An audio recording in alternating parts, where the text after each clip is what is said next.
68% of people who check out of a prison, in the statistics they took last, I think it was back in 2005, 68% of prisoners that they polled would be back in prison within 3 years, within 2 years. A full 77% would be back in 3. So he sat there talking to the prisoners and he asked them, why is it that this happens? Why? You want to be on an uncomfortable bed stuck in a prison cell? You know, you want to be served this kind of food? You want someone to tell you when you can get up and when you can go to the bathroom and when you can go outside and see the light of day? Is that what you want? It's not what you want, he says. It's because you don't think you're good enough to be able to succeed out there in the world. He says, but I'm here to tell you that the behavior that you're exhibiting, it's beneath all of you. That's what he said. You're better than this. You're brighter than this. And he's giving this talk, and there's hardened criminals who are sitting there and they're crying. Because someone thinks actually that this is not who they are, that their circumstances maybe made them this way in certain cases, that maybe there was a possibility of leading a different or a better life. But there's one boy, his name is Josh, and he's sitting there with his hands crossed, and he's shaking his head the whole time. And finally the rabbi finishes, he says, Rabbi, you're talking a load of baloney. He did not use the word baloney. Everyone was very, affected. They said, how could you say this? The rabbi is here, da, da, da, da, da. And Josh says, what do you want from my life? The guy's talking, he doesn't know what he's talking about. He doesn't know anything about me. He thinks I'm a good person. Does he know what I've done? Does he know where I've been? The rabbi says to him, I think you're mistaken, but it sounds to me like this is a conversation we should have in private. Josh says, okay.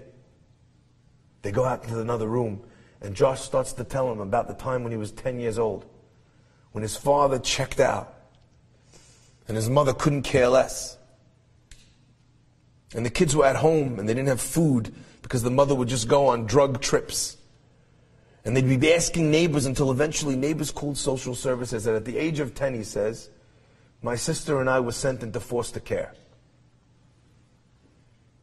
There's only 2 words there, foster care, he says, and one of them is a lie.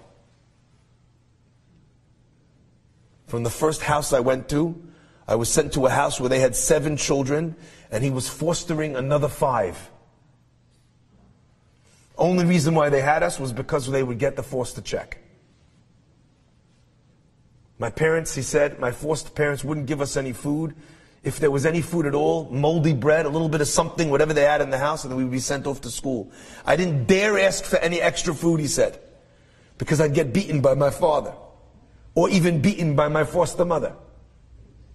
He said, so at the age of 10 years old, I went to school, and all of a sudden I saw in someone's briefcase, there was a sandwich. He says, I didn't think. I grabbed the food out and started eating as quickly as I could. I was a thief at the age of 10. And even though they made fun of me, and even though I got in trouble, he said, my hunger was stronger than my pride.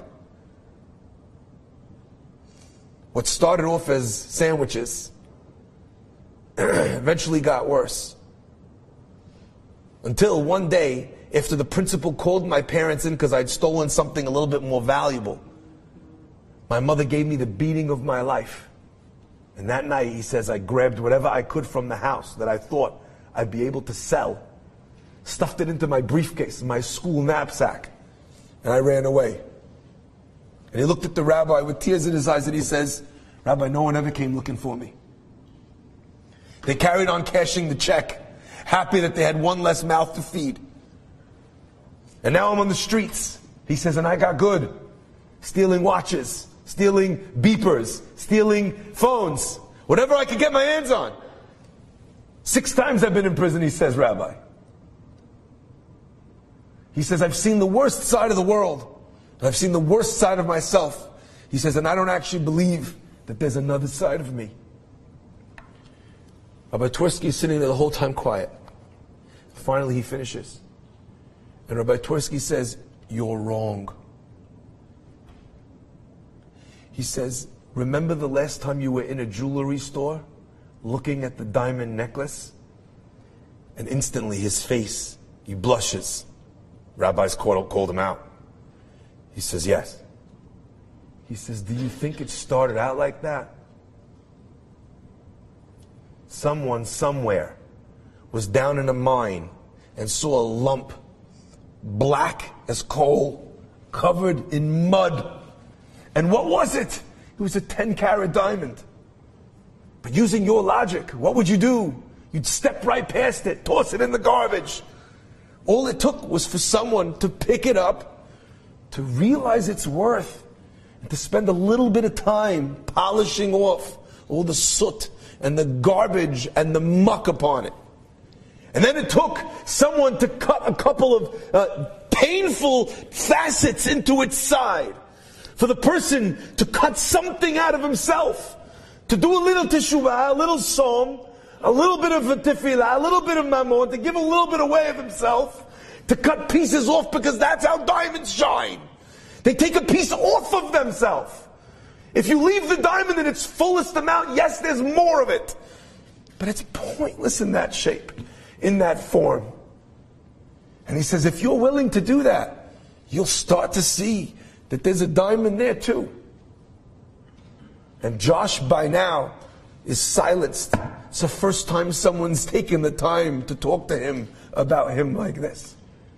Someone who wasn't their job. They weren't getting paid for it.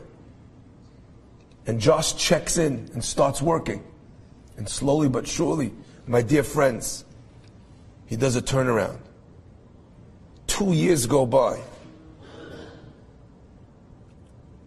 He's now hired by the halfway house that he's staying in, since he's no longer in prison. And one day, the head of the halfway house, this woman Shelley, she says to him, "You know, someone just called in and they said that they have a lot of furniture. Old woman passed away. Could you go to the house and pick up this furniture and bring it to the halfway house? They want to donate it." He says, "Sure." He jumps in a truck, drives to the halfway house, gets to this apartment. It smells. Everything smells like mold and mothballs. And he calls Shelley up and he says, "Ma'am, you know, nothing here is worth taking. Everything is broken, everything is..."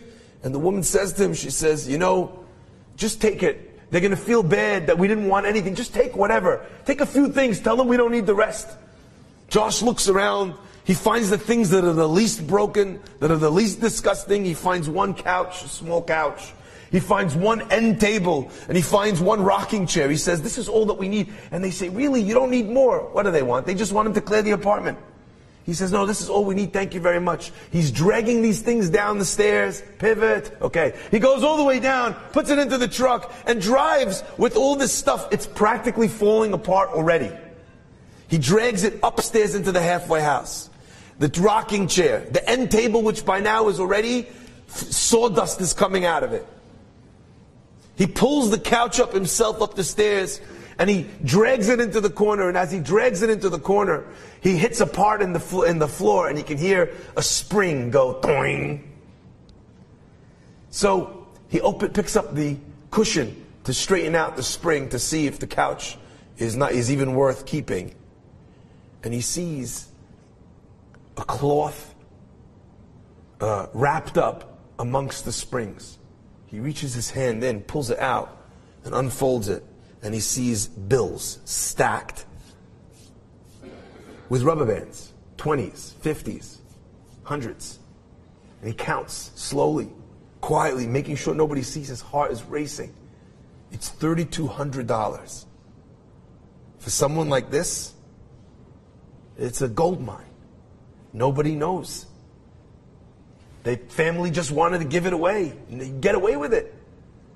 Nobody has seen that it's here. There's no cameras in the halfway house, so he puts it in his pocket. He walks out and he says to Shelley, he says, "You know, they gave us the garbage, there's nothing here. It's a shame we even brought it back. We're probably going to have to throw it out." And Shelley says to him, "It's true, Josh. But when we told them we were coming, we had to honor our word and do the right thing, even if it's just going to make more work for us and it's not going to be the easy thing. And her words ripped through him. And the money is burning a hole in his pocket he hasn't stolen in 2 years. And he takes the money out of his pocket and he says, "Oh, I found this in the couch." And Shelley opens it up.